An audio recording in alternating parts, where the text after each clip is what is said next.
Des travailleurs de Shanghai contraints de dormir dans la rue après être sortis de quarantaine. Les hôtels et certaines communautés ont refusé de les reprendre en conséquence des politiques de confinement. Gagner une guerre sans tirer un seul coup de feu.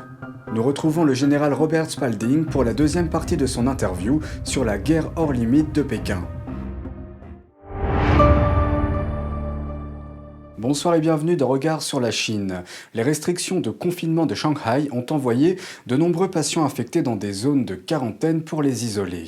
Mais après s'être rétablis et avoir été libérés, certains se retrouvent sans abri. En effet, les bâtiments et les communautés dans lesquelles ils vivaient auparavant refusent de les reprendre de peur qu'ils ne soient toujours porteurs du virus. Ce problème a conduit de nombreuses personnes à dormir dans la rue. Voici la suite. Une habitante de Shanghai, Madame Xu, est l'une des personnes concernées. Elle dit qu'après avoir été libérée d'un centre de quarantaine voisin, elle n'avait nulle part où aller. Elle a dû faire face à des vents violents et à une température de seulement 14 degrés. 上海的夜晚会有一阵一阵的大风，现在的温度是14度。我和那些已经死去的人相比，只是我今天还暂时活着而已。 Xu a enregistré cette vidéo le 27 avril, un jour après être devenue sans abri. Dans une interview ultérieure avec NTD, elle a expliqué qu'elle avait été envoyée dans un hôpital de fortune, même après que les résultats de son test de dépistage du Covid-19 sont passés de positif à négatif.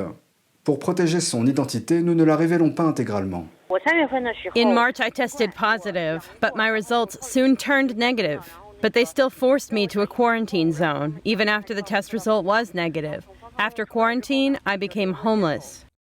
Xu a demandé à quitter la zone de quarantaine pour se faire soigner, car elle souffrait d'une maladie rénale. Elle n'a été autorisée à sortir que le mardi soir. C'est à ce moment-là qu'elle a découvert qu'il lui était impossible de retourner à l'hôtel où elle résidait avant son isolement. N'ayant nulle part où aller, elle est devenue sans abri et s'est installée sous le surplomb d'un centre commercial. This place is really dangerous because personal and property safety are not guaranteed. There were 4 people last night just under one roof of a shopping mall at this intersection. One of us lost a cell phone, and there were thieves. Even some of our leftovers were eaten or stolen. I think the situation here is very serious right now. Xu dit qu'elle doit subir une opération du rein, mais en ce moment, de nombreux hôpitaux de Shanghai sont fermés. Et de plus, ceux qui sont ouverts ont de longues files d'attente pour recevoir des soins. Un volontaire à Shanghai nous a dit que la situation de Xu n'est pas un cas isolé. Hundreds of people were kicked out of this quarantine zone. The same situation happened at the other isolation sites. They don't accept people after quarantine, so many of them are living on the streets. I know this group, they wanted to sleep at the entrance of the Shanghai Municipal Government building, but they were chased away and no one solved their problems. Ce nouveau type de problème rendant des personnes sans abri a eu un impact sur toute une série de personnes à Shanghai. Ceux qui vivaient dans des hôtels avant la quarantaine en sont devenus les premières victimes. Mais certains qui avaient loué des appartements dans certaines communautés se sont également retrouvés à la rue. La doctrine de guerre du régime communiste chinois, exposée dans Guerre sans restriction en 1999, a également attiré l'attention des médias occidentaux. En effet, certaines des méthodes proposées dans ce livre, que la Chine pourrait utiliser pour affronter les États-Unis, se sont déjà concrétisées. Des tactiques telles que le piratage de sites web, le ciblage d'institutions financières et l'utilisation des médias étrangers figurent toutes sur la liste. Le général Robert Spalding revient avec nous pour cette deuxième série d'explications. En moins de 20 ans, l'Internet a basculé du côté obscur. En effet, les connexions web établies dans le cyberespace dominent aujourd'hui presque tous les aspects de la vie américaine et de plus en plus le monde entier, du commerce mondial aux communications jusqu'à la vie sociale. Et cela rend le livre Guerre sans restriction, publié par le régime chinois en 1999, encore plus pertinent aujourd'hui. NPR rapporte que ces dernières années, le régime chinois a lancé, je cite, « des cyberattaques persistantes et sophistiquées contre des entreprises, des universités, des instituts de recherche et des agences gouvernementales ». L'année dernière, des experts ont averti que ce type de piratage parrainé par l'État chinois avait atteint des niveaux records.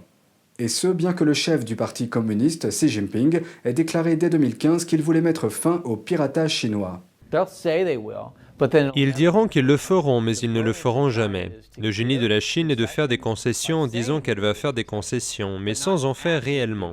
Il y a une différence ici. Et ils font cela à maintes reprises. Un bon exemple est l'arrêt du piratage de nos systèmes. Oh, ok, on va arrêter ça. Mais est-ce qu'ils arrêtent? Non, ils n'arrêtent pas. Selon Spalding, cette fausse promesse fait partie de la doctrine décrite dans Guerre sans restriction. En gros, utiliser les fausses hypothèses de l'ennemi contre lui. Il explique que c'est la raison pour laquelle la relation entre le régime chinois et les États-Unis est parasitaire.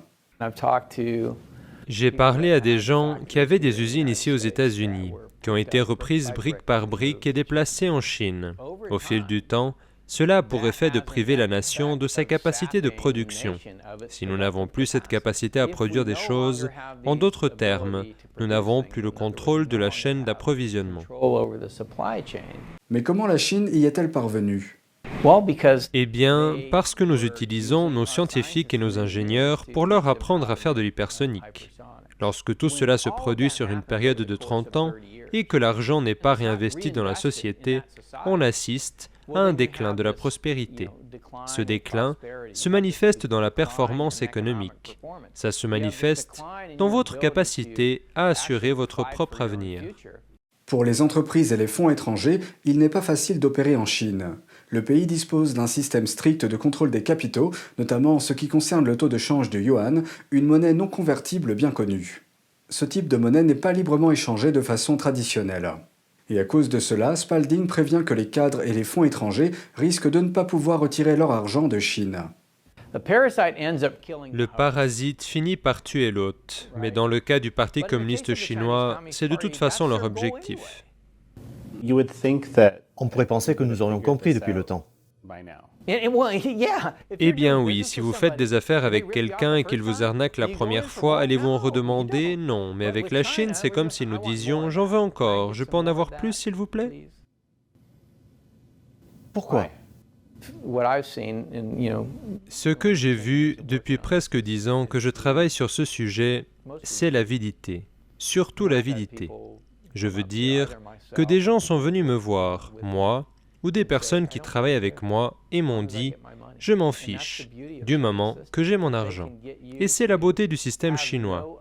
S'ils peuvent vous amener à n'avoir aucune autre valeur ou moralité, sauf ce que cela signifie pour vous en termes d'argent, ils vous tiennent.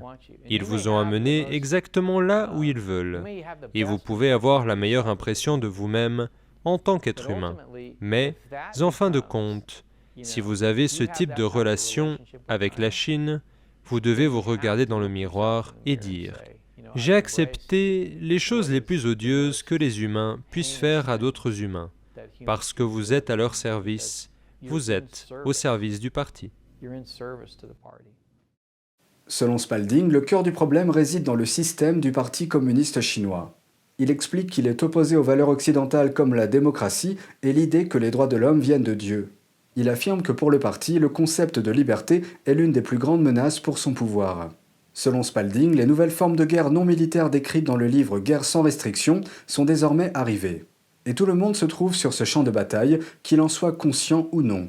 Selon lui, le peuple américain doit repenser ce que signifie la guerre aujourd'hui, en particulier aux yeux du Parti communiste chinois.